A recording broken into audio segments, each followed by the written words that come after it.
పితృద్రోహి. బ్రహ్మదత్తుడు కాశీరాజ్యాన్ని పాలించే కాలంలో బోధిసత్వుడు ఒక రైతు ఇంట జన్మించాడు. అతడిని తల్లిదండ్రులు చాలా గారాబంగా చూసుకునేవారు. వాళ్ళు అతడికి కమలుడు అని పేరు పెట్టారు. కమలుడు చిన్నతనం నుంచి కూడా వయసుకు మించిన తెలివితేటలు కనబరుస్తూ వచ్చాడు. తల్లిదండ్రులు తనను ఎంత గారాబంగా చూసినా అతడికి తన తాత మీద ఎక్కువ మక్కువ ఉండేది. ఈ తాత చాలా ముసలివాడు, ఏ పని చేయలేడు. ఆయనకే మిగిలిన వాళ్ళు ఉపచారాలు చేయవలసి ఉండేది.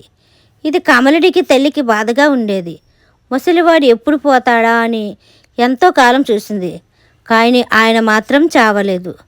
ఒకరోజు ఆమె తన భర్తతో, మీ నాయనతో నాకు ప్రాణం ఇసుకుపోతున్నది. మిగిలిన చాకిరీ ఒక ఎత్తు, ఆయన సేవ ఒక ఎత్తుగా ఉంది అన్నది.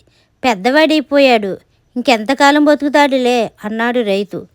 ఎంతమందికి చావు వచ్చినా ఆయనకు మట్టుకు రాదు. ఈ జన్మకి ఇక నేను సుఖపడేది లేదు అన్నది రైతు భార్య. ఆయువు ఉన్నవాళ్ళు బతకని ఏం చేస్తాం, చేతులారా చంపుతామా అన్నాడు రైతు. ఏం చంపితే బతికి ఆయనకు సుఖమా మనకు సుఖమా? ముసలి ప్రాణానికి ఎంత కావాలి అన్నది భార్య. రైతుకు తండ్రిని చేతులారా చంపడం అంటే మొదట్లో చాలా ఘోరంగా కనబడింది.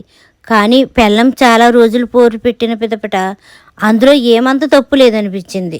చివరకు రైతు తన తండ్రిని ఎవరికి తెలియకుండా చంపి మాయం చేయడానికి ఒక ఉపాయం ఆలోచించాడు. ఆయన తన తండ్రి దగ్గరికి వెళ్ళి, నాన్న, పొరుగుల్లో అప్పు మాట్లాడాను, వాళ్ళు నువ్వు రాకపోతే ఇవ్వనన్నారు, ఓపిక చేసుకుని బండి మీద బయలుదేరు అన్నాడు.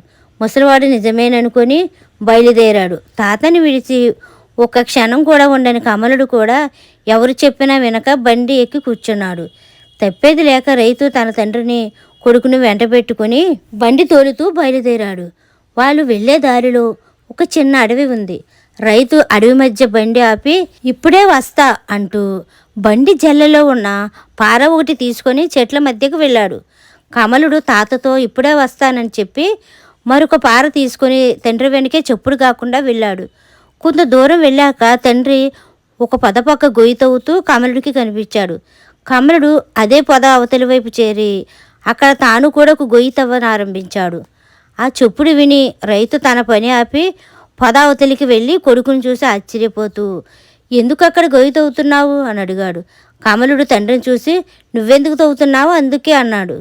నేను ఎందుకు తవ్వుతున్నానో నీకు తెలుసా అని అడిగాడు రైతు. నాకు తెలీదు, ఎందుకు తవ్వుతున్నావు అన్నాడు కమలుడు. నా తండ్రిని పూడ్చిపెట్టడానికి గొయ్యి తవ్వుతున్నాను. ఆయన చేస్తే పాతి పెట్టవలసిన విధి నాకున్నది, ఎందుకంటే నేను ఆయన కొడుకును అన్నాడు రైతు. ఆయన ఇంకా బతికే ఉన్నాడుగా అన్నాడు కమలుడు.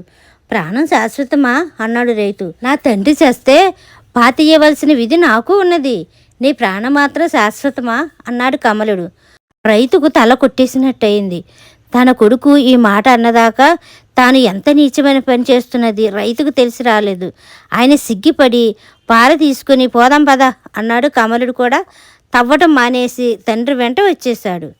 రైతు బండిని వెనక్కు మళ్లించి ఇంటికి తిరిగి వచ్చాడు. ఈ లోపల కమలుడి తల్లి మామ చచ్చిపోయినట్టే భావించి ఆనందం కొద్దీ పిండి వంటలు చేసి భర్త కోసం కొడుకు కోసం ఎదురు చూస్తున్నది. తిరిగి వచ్చిన బండిలో మామ ఉండడం చూసి ఆవిడకు చాలా ఆశాభంగమైంది. రైతు తన భార్యతో జరిగినదంతా చెప్పాడు. కమలుడు చేసిన పని తలుచుకుని రైతు భార్యకు గుండె చితికినట్టయింది. వాణ్ణి ఎంత ప్రేమగా పెంచుతున్నాం, ఇట్లా తండ్రికే గొయ్యి తవ్వుతాడా, ఇక వాడి ముఖం చూసేదెట్లా అన్నదావిడ భర్తతో. నా తండ్రి నన్ను గారాబంగా పెంచలేదా, నేను చేద్దామనుకున్నది ఏమిటి, మన కొడుకు మన మీద ఆపేక్ష లేక కాదు, మనకు గుణపాఠం నేర్పడానికి అట్లా చేశాడు, ఎక్కడైనా వాడిని చూసి బుద్ధి కలిగి ఉందాం అన్నాడు రైతు. తరువాత కమలుడి తల్లి కానీ తండ్రి కానీ ఎటువంటి నీచ కార్యానికి పూనుకోలేదు. ఈ కథ కనుక మీకు నచ్చినట్లయితే like, share, subscribe to Durgapriya official. Thanks for watching.